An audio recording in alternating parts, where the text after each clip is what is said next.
In our last round, we're going to single crochet 2 stitches together all the way around.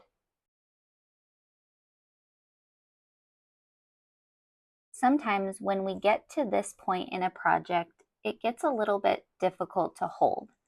So if you miss a loop or mess up your stitch somehow, like I just did, it's okay to take it out and start again.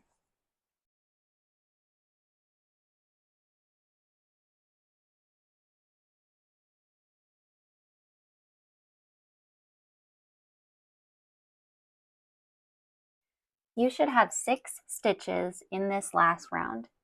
When you're all finished, take your stitch marker out and set it aside.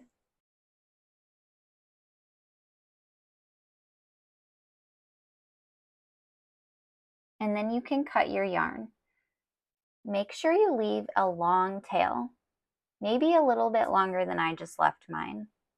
You're going to need it to sew up your hen. After you cut your yarn, you can finish off by working 1 chain and pulling the yarn all the way through to make a knot.